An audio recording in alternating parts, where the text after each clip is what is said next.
Revenge with Karen. I knew something was off when the intern called me ma'am like I was an exhibit in a damn finance museum. I wasn't even 50. My desk had 3 monitors, 4 post-its, and a half-dead succulent I named after the last CEO who thought EBITDA was a breakfast dish. And yet, there I was, still invisible.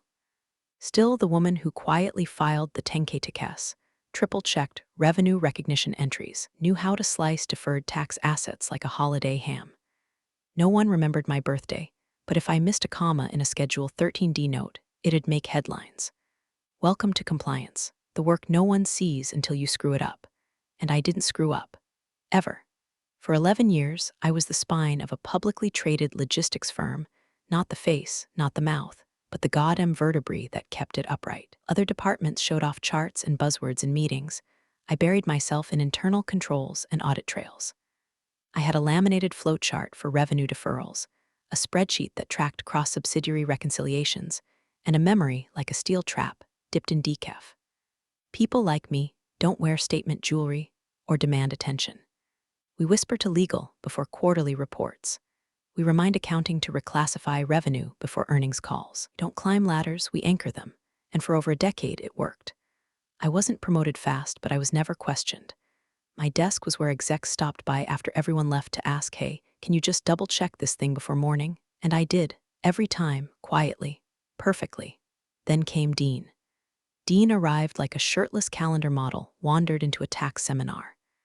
37, grinning like he'd just shorted Bitcoin, fresh off a VP title from a startup that had never once passed a real audit. He had that overconfident charisma that made people forget to ask if he actually knew what he was doing. Finance liked him. Ops adored him. Legal tolerated him. And the board, they loved him. Because Dean was modern, which in our world meant loud, casual, and allergic to documentation. He brought in cold brew kegs, placed our expense platform with something called Expensely that kept crashing, and started calling monthly close meetings Finance Fridays, where you had to wear a themed hat. The man once said in a company-wide Slack, "Why do we still have all these old processes? Feels like legacy bloat, you know?" The room laughed. I didn't, because I was that bloat. And I knew what happened when you cut muscle thinking it's fat. The shift was subtle at first, restructured the financial reporting teams into pods, pushed accounting to speed up reconciliations, told legal to stop overlawyering internal memos. During one town hall, he smiled right at me and said, "We've got to move fast and not get bogged down in compliance tape." The room clapped. I gripped my coffee mug like it was the last stable thing in the building. By Q2, my team had been shuffled. Not fired, just scattered. Integrated, he called it, like tossing flour in the wind and pretending it's baking. I kept my title, but half my access vanished. Systems I used daily suddenly didn't require my credentials. I was looped out of contract approvals. My red flags were now just suggestions. Still, I did my job, quietly, obsessively. I flagged 3 oddities in deferred revenue, nothing dramatic, just discrepancies that didn't reconcile between our CRM exports and the general ledger. I logged the anomalies, timestamped them, and sent gentle nudges to the appropriate stakeholders. No one replied. Dean had decided we didn't need so many approvals. "Trust your gut," he said once, holding a la croix and smiling like he'd invented cash flow. And that's when it hit me, Dean didn't know what he didn't know. Worse, he didn't care. To him, compliance wasn't safety. It was friction. And friction slowed down his vision of a fast, flashy, modern finance org. But I knew something else too. The thing about friction, it keeps wheels from flying off the damn car. So I waited, quietly, watched the chaos churn behind his Instagram-ready grin. My job was no longer about catching errors. It was about recording them. Because I'd been in this game long enough to know, when things fall apart, the person with the receipts becomes the person with the power.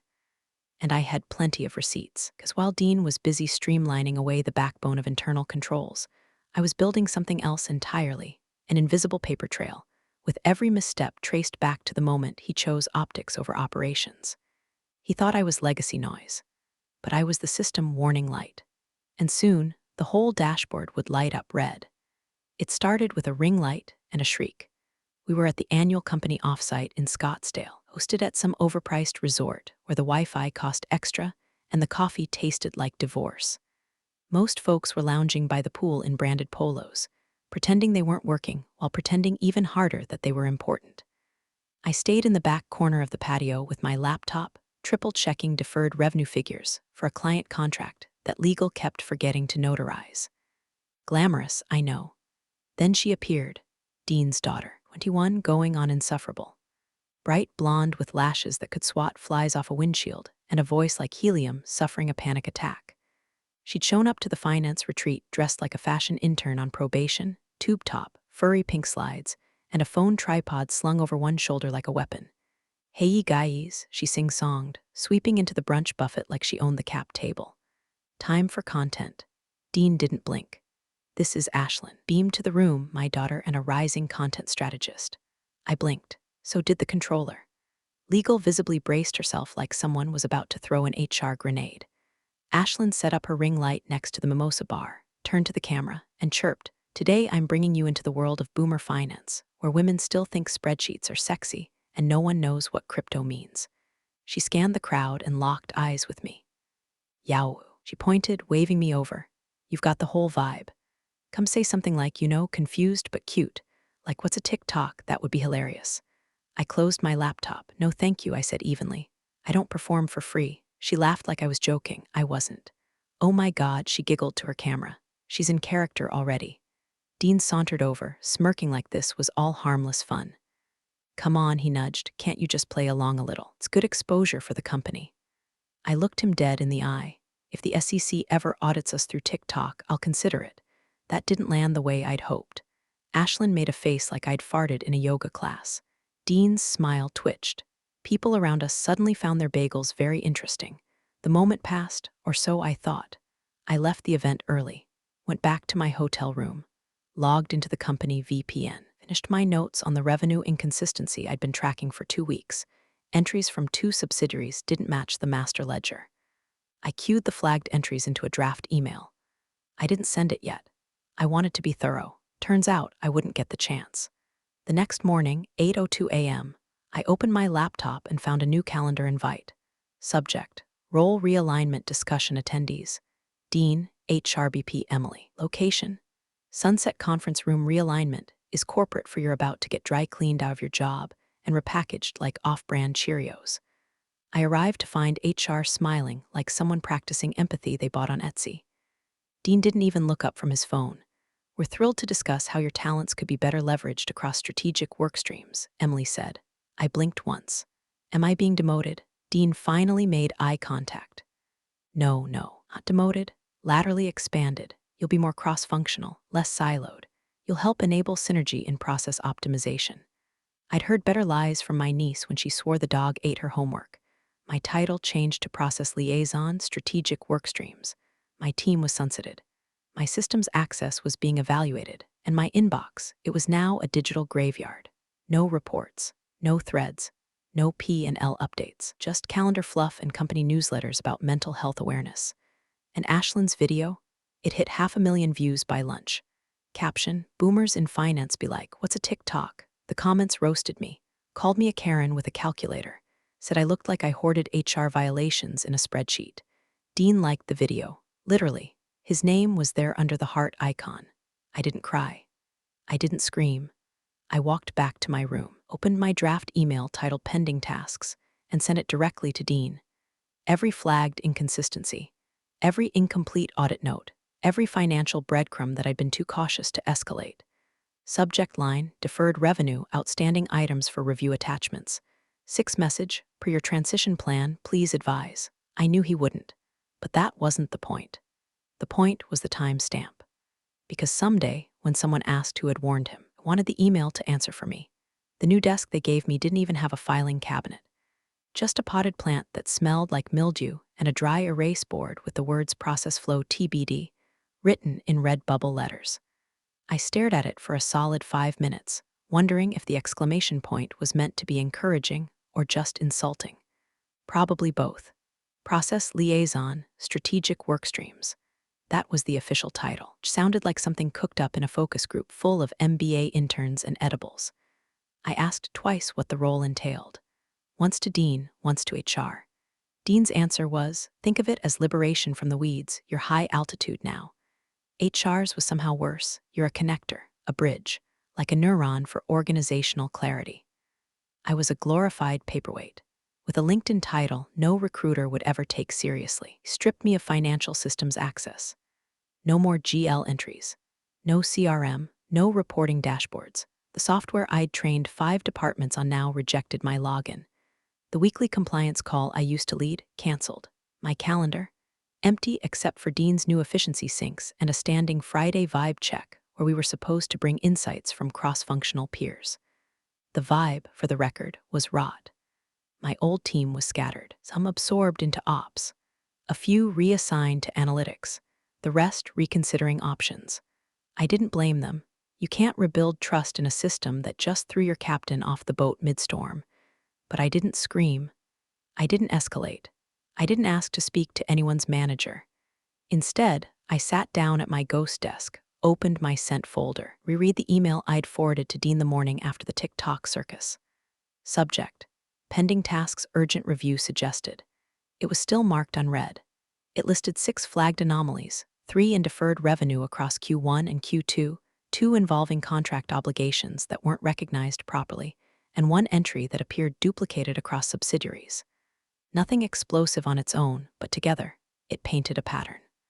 Not of fraud, exactly, but sloppiness, pressure to hit quarterly targets. The kind of shortcuts that look harmless until you're in front of external auditors explaining why your revenue schedule resembles a Jackson Pollock painting. That email wasn't just a paper trail. It was a fuse, and Dean, he was smoking beside it with a blindfold on. I made 2 copies of the original spreadsheet. One went to my personal cloud drive, encrypted. The other went on a thumb drive I kept in my purse, hidden behind my old security badge. Then I waited. Days passed. Dean held town halls in the cafeteria about agility and desiloing. He replaced our compliance dashboard with something called RevBot, which looked sleek, but had the audit trail integrity of a napkin. He started a Slack channel called #FinanceVibes, where someone posted memes of Elon Musk and GameStop stock jokes. He didn't mention me. Not once. I became a ghost in open air. Colleagues passed me in the hallway with that careful half-nod reserved for people who might be radioactive. A few brave souls messaged me privately. "Are you okay? WTF was that reorg? Did you really get moved because of a TikTok?" I never answered directly. Just said I was focusing on alignment tasks and happy to support from wherever made sense. Because here's the thing, Dean thought he'd neutered me by isolating me, thought he'd erased my influence by deleting my access. But influence doesn't live in dashboards. It lives in memory. It lives in the quiet trust of the legal analyst who used to send me contracts for pre-review, in the audit manager who always CC'd me when she flagged strange numbers, in the controller who once whispered, "I only sleep because you double-check everything." So I kept showing up. I attended every meeting I wasn't uninvited from, asked clarifying questions, took notes no one asked me to take. Every time Dean said we've reduced approval cycles by 80%, I jotted down what used to be there and who was now signing off. Every time he said no blockers on revenue recognition, I wrote down which client names weren't mentioned. And I always smiled, not wide, not fake, just enough. Because humiliation doesn't kill you. It hones you. Dean thought he'd given me a muzzle, given me a notebook. And in that notebook, the story was already writing itself. All I had to do was let it grow. The beauty of a sinking ship is that the leaks start quiet. At first, it's just a drip here, a creak there, nothing anyone wants to deal with, especially not a guy like Dean, who believed reputation management was the same as actual management. He kept smiling through quarterly preps like we weren't one Excel formula away from financial sepsis. Man walked around like Sarbanes-Oxley was a lifestyle choice and not a federal law. But I wasn't watching the headlines. I was watching the source files. I noticed the first ripple 2 weeks after my reassignment, when a former coworker from audit pinged me on Slack late at night. She was one of the few left from the old compliance regime, someone who still said material impact like it meant something. "Hey, quick question," she wrote. "Didn't happen to flag anything weird in Q2 deferred rev for Client M, did you?" I stared at the message. Client M. The exact contract I'd included in my pending tasks email to Dean, the one with a start date discrepancy, and a clause that triggered double recognition under certain delivery milestones.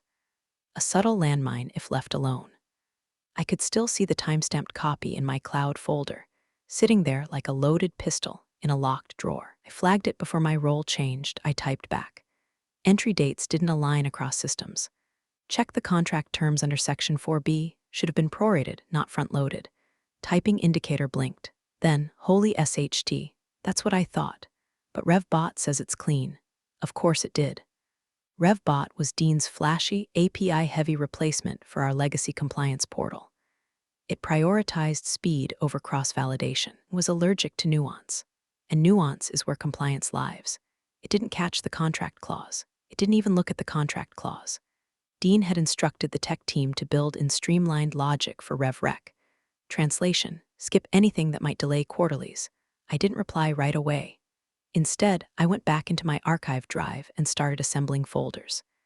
Q2 flags pre-reorg, Dean pending email thread, audit alerts unresolved. I renamed everything using the same structure our legal team preferred for discovery logs, just in case.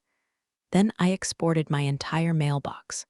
Just a quiet, invisible little insurance policy.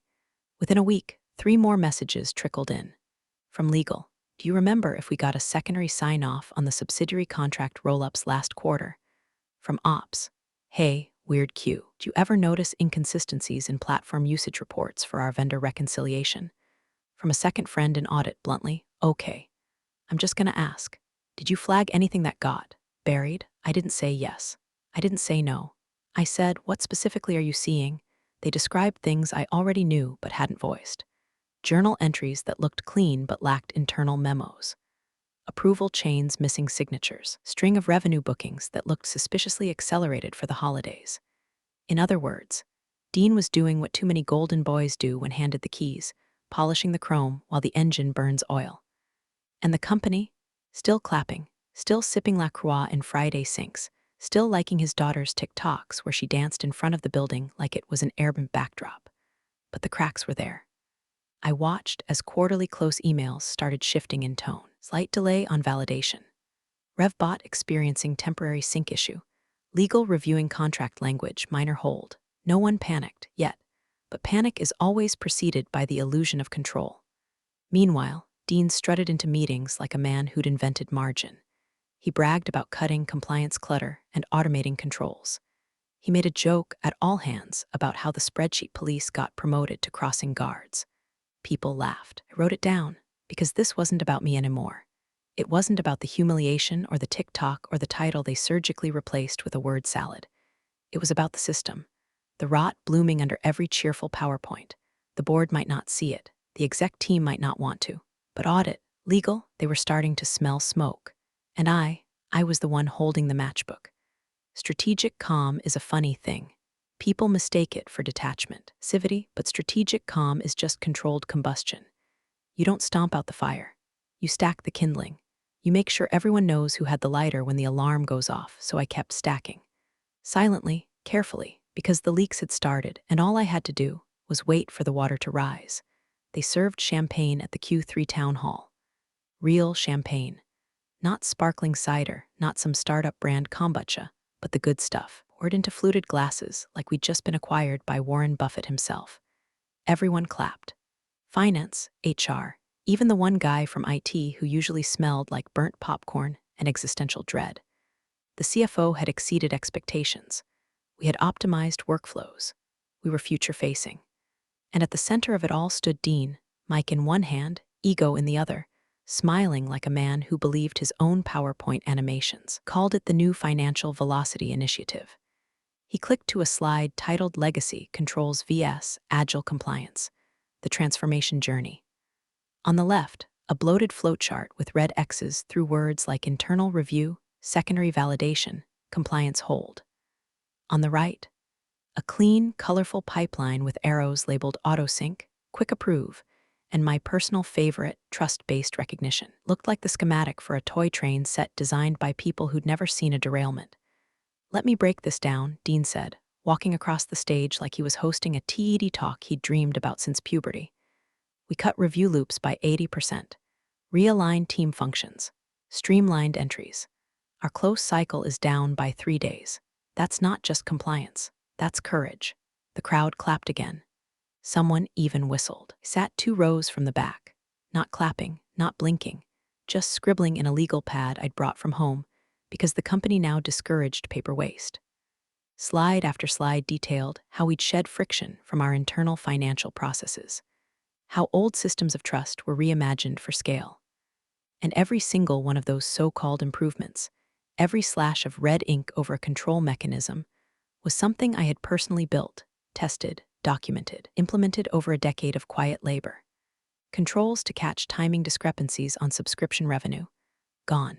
Peer review flags for cross-subsidiary transfers, optional. The quarterly sign-off checklist we designed after the 2016 close call, replaced by an emoji-filled Slack thread. Dean even used my old compliance flowchart in his presentation, labeled it Old World Bloat, and animated it crumbling like dust. I nearly laughed. I might have, if the bile in my throat hadn't tasted like resignation.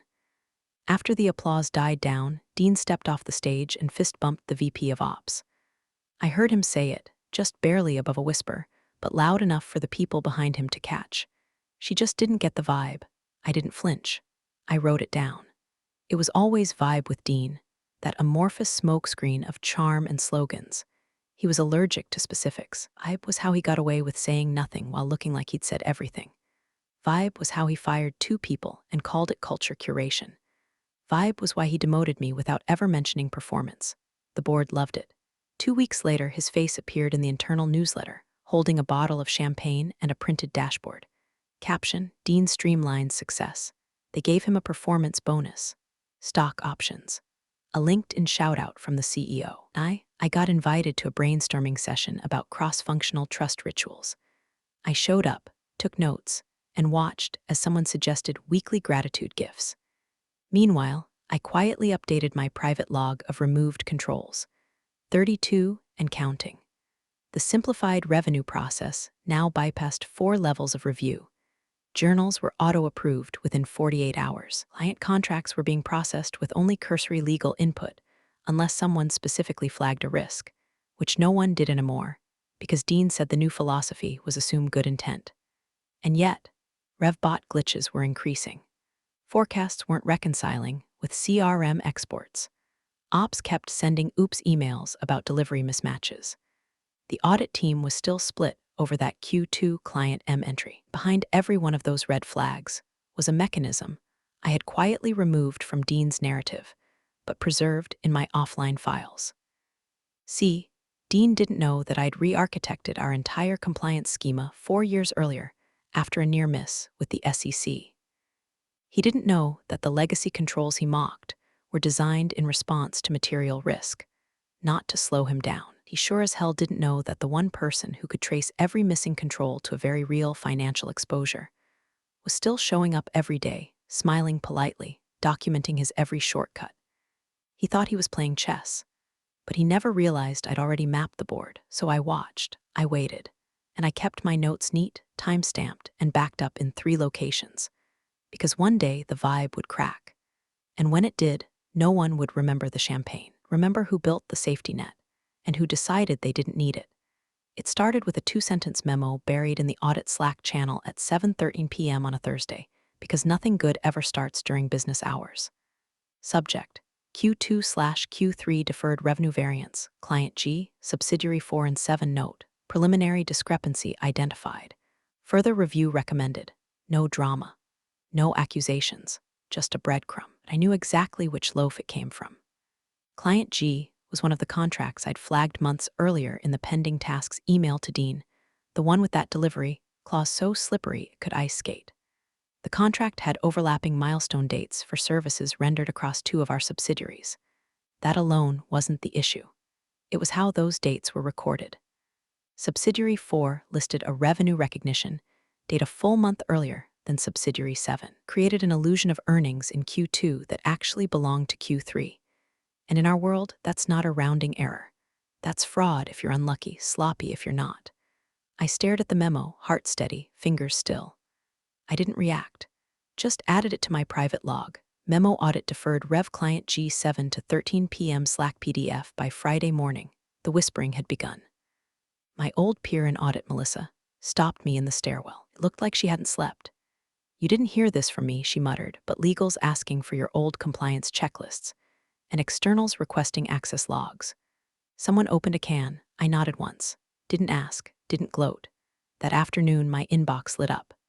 Subject, quick sync, rev schedules from audit external at company name to, you hey, we're reviewing some legacy contract data and believe you might have context. You join a call Monday to help clarify historical recognition assumptions. I took a sip of my coffee, still warm, typed back, happy to assist. Please send the reference docs beforehand. I wasn't surprised. I was prepared. See, when Dean gutted the compliance flow, he didn't just toss out procedure. He tossed out documentation. My documentation. The ones with footnotes, timestamps. Historical assumptions built from real decisions, not vibes. RevBot couldn't answer. And when the new Fastlane processes failed to trace journal entries back to origin, someone had to pick up the breadcrumbs. That someone, as it turned out, was me. On Monday's call, I wore my nicest blouse, the one I save for funerals and resurrection stories. Melissa, the external audit lead, legal's junior counsel, and the partner from our accounting firm were all on. Thanks for joining, Melissa began. We're trying to validate the Q2 revenue alignment between subsidiary 4 and 7 for client G. The entries were booked under Dean's simplified model, and well, let's just say the trail's a little thin. I nodded, understood. Do you have the original contract pulled up? They didn't. Of course not. I do, I said. I flagged this last spring under what was then the multi-subsidiary deferred review matrix. There was a clause in Section 4A.1. Delivery milestones had to be satisfied by both service branches before revenue could be recognized. I highlighted that in my original audit note. Silence. Then the sound of keyboard clattering on the other end. You flagged that internally? The external auditor asked. Yes. Email sent to Dean April 17th. Subject line was pending tasks. I included 6 items, client G among them. Can forward that note again if needed. No need, legal said slowly. We'll locate it. You go ahead and try. That email sat in Dean's inbox like a landmine with a ticking calendar, unread, time-stamped, irrefutable. Within 48 hours, more meetings were scheduled.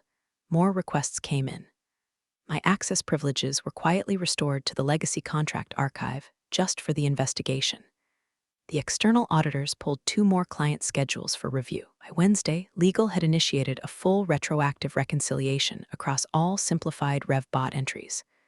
Not just client G, all of them. Because when you find one loose thread in a rug, you don't just snip it. You flip the whole damn carpet. Dean didn't say a word, not to me, not publicly. But I saw it in his face in the hall, that weak, colorless, fake smiling, teeth grinding behind the gums. Passed me once near the elevator and nodded like we were strangers. That suited me just fine. Because here's the truth about revenge. It doesn't have to be loud. It doesn't have to be petty. It just has to arrive. And mine was right on schedule. The invite came without fanfare. Subject: pre-read meeting revenue recognition / audit memo from GC office time. 11 o'clock a.m., conference room B2. It didn't even say my name. Just dropped in like a pebble in a still pond. But I knew what it meant. The walk to conference room B2 felt longer than usual. Not dramatic, just weighted like the air knew. I passed Dean's assistant in the hallway. She avoided eye contact. Her usual happy Friday was replaced with a silence thick enough to stir with a spoon. When I stepped into the room, it was just 2 people, General Counsel Janet Marks and Melissa from Internal Audit. No small talk, no coffee, just a laptop, a legal pad, and a copy of our internal compliance charter folded in half on the table like a forgotten Bible. Janet gestured to a seat. Thanks for coming on short notice. I sat, calm still. I already knew what was coming. Melissa gave a half nod. Her voice was clipped, efficient.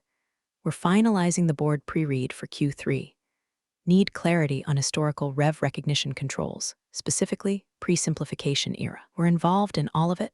I opened my folder. Inside, printouts of the pending tasks emailed to Dean, highlighted, annotated, accompanied by the exact contract language from client G that outlined dual subsidiary delivery requirements. I slid them forward. These were sent April 17. I included 6 issues in total. 3 were linked to revenue alignment. 2 have since shown discrepancies in Q2 and Q3 reporting. Janet picked up the page, scanned it with her lawyer squint. Melissa leaned in, reading the notes with the intensity of someone confirming a nightmare they already suspected was real. Janet looked up. You kept all of this? I didn't blink, of course. Melissa flipped the page. This was never forwarded to audit. I know, I said. Janet folded her hands. We thought you were gone. I wasn't gone, I replied. I was just watching. They didn't respond right away. Alyssa reached into her bag, pulled out her laptop, and opened a file named Board Memo Draft 3. Inside was the letter, a summary of the deferred revenue misalignment, the exposure estimate, and the recommended remediation steps. It was careful, precise, not accusatory, not yet, but it had teeth. Janet scrolled to the bottom. We're sending this to the audit committee by COB today. There will be a closed-door review ahead of earnings. She paused. Not listed as author, she added. But you'll be CC'd, I nodded once. Understood, that was the moment. Not some explosive courtroom scene, not a standing ovation or a public shaming. Just that, a quiet return, no announcement, no headline, no badge of honor. Just my name on the CC line. But in our world, that meant something. It meant credibility. It meant record. It meant when the music stopped and chairs were missing, I wouldn't be the one standing. Janet closed the folder and slid it back toward me.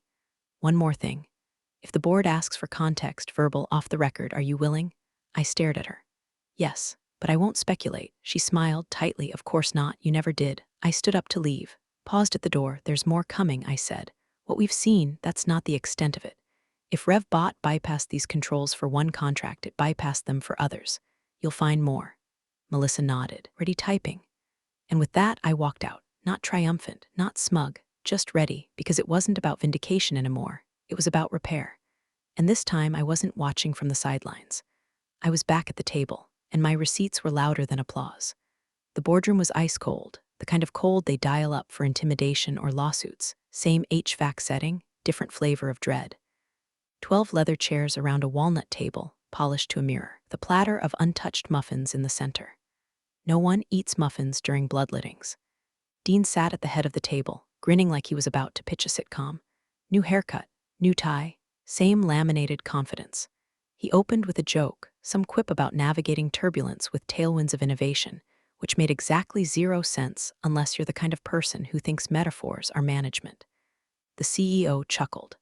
The head of ops offered a tired nod. General counsel didn't look up. I wasn't in the room, but I didn't need to be. Because this moment had been set in motion the day Dean ignored that email titled Pending Tasks. I was CC'd on the packet. I saw the final draft before they printed it. I knew the page number and the phrasing, and I knew Dean had no idea what was coming. Let's kick things off, he said, flipping open his laptop.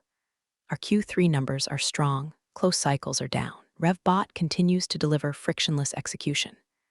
That's when the audit chair, Marjorie Webb, 26 years in corporate governance and 0 patience for salesmen, cleared her throat and placed a sealed envelope on the table. Quiet, no theatrics. Just a subtle slide across the polished wood, stopping perfectly in front of Dean. Dean blinked. What's this? An addendum, Marjorie said, prepared jointly by internal audit, external, and legal. I'd like it reviewed prior to today's final earnings approval. He opened the envelope with the same smirk people use when they're sure the punchline is in their favor. It vanished by line 3. He reread it, then again. His mouth opened slightly, lips curling inward like they were trying to disappear. Someone, no one remembers who, asked, "Is there an issue?" Dean cleared his throat. Then, in a voice suddenly short on oxygen, read aloud. A material weakness in financial reporting has been identified stemming from unremediate deferred revenue anomalies linked to Client G. Estimated impact, $14.1 million in misallocated recognition across Q2 and Q3. Source, removal of compliance validation protocol post-process simplification. Silence. The kind of silence that bends the air. No one breathes because they don't know if the room still allows it. Dean looked up, blinking like a man trying to remember the last safe place he stood. Where is this coming from?" he asked. Marjorie didn't flinch. The original anomaly was flagged in April. Your team failed to escalate. Dean's gaze darted toward the general counsel.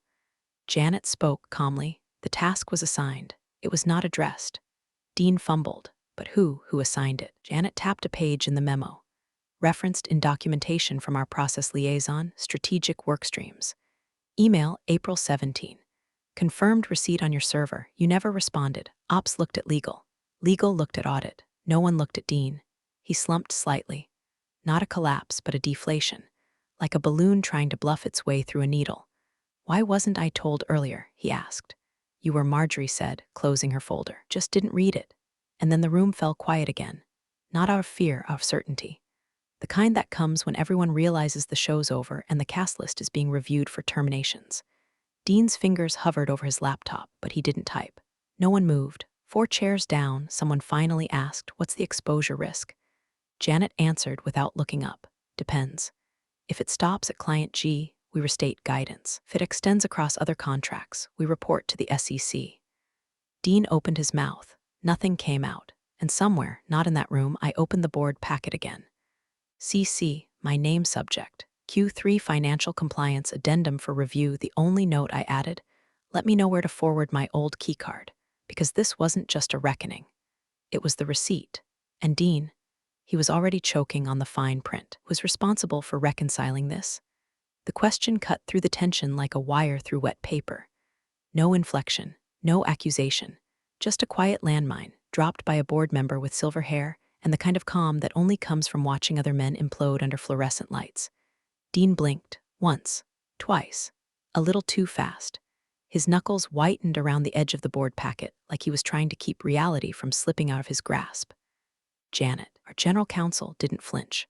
"The issue was flagged," she said, flipping calmly to the relevant page. The assigned party failed to act. Another board member, voice drier than the Arizona air outside, asked the follow-up, and who assigned it. Janet didn't even look at Dean. Her eyes moved to the printout, then to the room.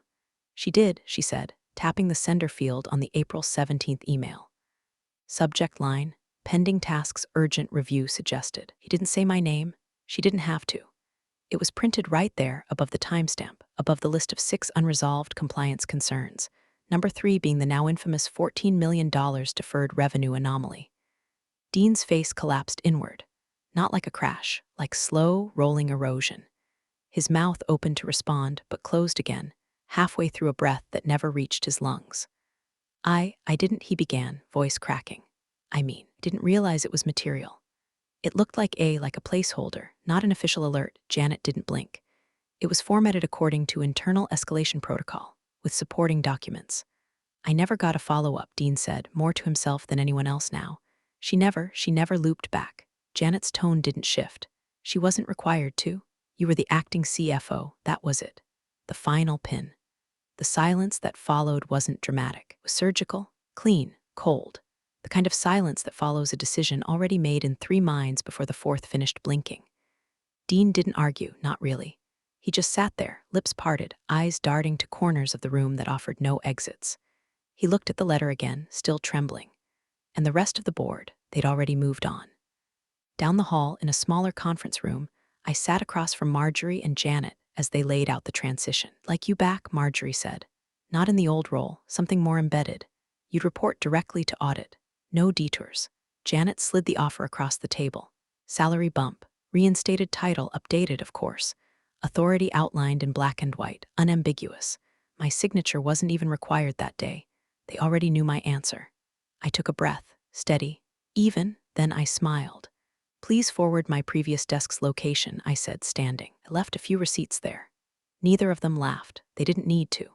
Because the beauty of surviving with your integrity intact is that you don't need applause. You don't need revenge with a capital R. You just need clarity and a desk with your name back on it. Let Dean keep his influencer daughter and his dead dashboards. Let him explain away timelines to committees who now know better. As for me, I'd done my part. Silence wasn't surrender. It was strategy. And in the end, it spoke louder than any microphone Dean ever touched. Appreciate you sticking around, you wise old rebels. Smash that subscribe button, or this fossil might just cause another epic fiasco.